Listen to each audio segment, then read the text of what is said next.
Hello बच्चों, चलिए प्रश्न को पढ़ते हैं। नीचे दिए गए एक या दो रिक्त स्थान वाले कथनों ए से सी तक पर विचार कीजिए। ए में क्या दिया हुआ है? बिंदु बिंदु बिंदु कुल WBC की सर्वाधिक प्रचुर कोशिकाएं 60 से 65% होती हैं तथा बिंदु बिंदु मतलब 2 नंबर में क्या दिया है? इसमें से कम 0.5 से 1% होती हैं। दूसरा बी नंबर में क्या दिया है? प्लेटलेट्स 3 से उत्पन्न कोशिकीय टुकड़े होते हैं। और तीसरा क्या दिया हुआ है? रक्त का थक्काकरण बनने के दौरान प्लाज्मा में फाइब्रिन्स निष्क्रिय से 4 से 5 एंजाइम द्वारा परिवर्तन से बनते हैं।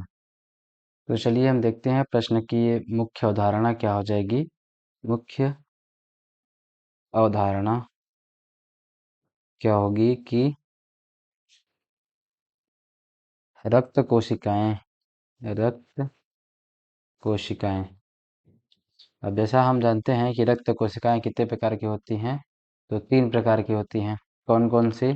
एक होता है आर आरबीसीज, दूसरा होता है क्या? WBCs, और तीसरा है रक्त प्लेटलेट्स। अब जैसा कि हमारे प्रश्न में पूछा गया है कि WBC की सर्वाधिक प्रचुर कोशिकाएं किसमें होती हैं, तो हम किसका देखते हैं? WBCs का। WBCs में सबसे प्रचुर कौन होता है? तो जो न्यूट्रोफिल्स होता है, न्यूट्रोफिल्स। न्यूट्रोफिल्स क्या होता है सबसे ज़्यादा? और सबसे कम कौन सा होता है? और सबसे कम होता है कौन सा? बेसोफिल्स सबसे कम होता है। और बेसोफिल्स होता कितना है? 0.5 से 1% तक होता है। और ये बेसोफिल्स कितना होता है? 60 से 65% तक बेसोफिल होता है। अब ये तो ए का हो गया। अब अगर बी का देखते हैं, बी वाले कथन का, तो बी वाले कथन में क्या दिया गया है कि प्लेटलेट 3 से उत्पन्न कोशिकीय टुकड़े होते हैं। देखो प्लेटलेट किससे उत्पन्न होते हैं? मेगा कैरियोट से।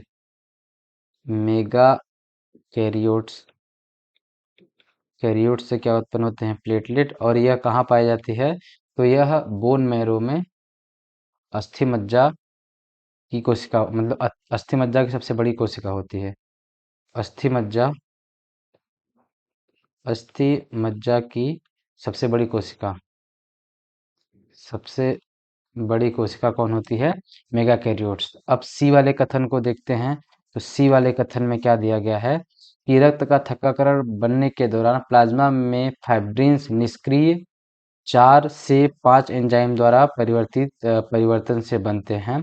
तो किससे बनता है? प्रोथ्रोम्बिन से। प्रोथ्रोम्बिन से किस में परिवर्तित हो जाते हैं? थ्रोम्बिन में। थ्रोम्बिन में क्या होगा? परिवर्तित हो जाएगा। तो अब हम देखते हैं कि हमारा एक दो तीन चार में कौन कौन सा आ रहा है। तो एक न्यूट्रोफिल्स तो ये एक में आएगा, बेसोफिल्स 2 है, और मेगा कैरियोट्स 3 है, और प्रोथ्रोम्बिन 4 और थ्रोम्बिन 5। अब हम इनको अपने विकल्प में देखेंगे, अपने सही स्थान में कौन से विकल्प में ये सारी चीजें पाई जा रही हैं। तो चलिए देखते हैं। पहले विकल्प में पहला क्या है? न्यूट्रोफिल्स सही है। दूसरा क्या है? बेसोफिल सबसे कम होती है, तो ये भी सही है। तीसरा क्या है? फाइब्रिनोजन, ये हो सकता है, लेकिन उसके बाद क्या बनता है? थ्रोम्बिन। तो ये विकल्प हमारा गलत हो जाएगा, क्यों? क्योंकि फाइब्रिनोजन से क्या बनता है? फाइब्रिन बनता है। और दूसरे विकल्प में देखते हैं, तीसरा क्या है? मास्ट कोशिका। तो मास्ट कोशिका नहीं होगा, इसमें क्या होगा? मेगा कैरियोट्स, तो ये भी गलत हो जाएगा। तीसरा विकल्प में क्या है कि तीसरा क्या है? मेगा कैरियोट्स, ये सही है। चौथा क्या है? प्रोथ्रोम्बिन। पांचवा क्या है? थ्रोम्बिन। मतलब प्रोथ्रोम्बिन से थ्रोम्बिन बनता है। तीसरा विकल्प हमारा सही हो जाएगा। और चौथे विकल्प में क्या दिया? एक बेसोफिल। तो बेसोफिल सबसे छोटी होती है, ना कि सबसे बड़ी। तो हमारा चौथा विकल्प भी क्या होगा? गलत होगा।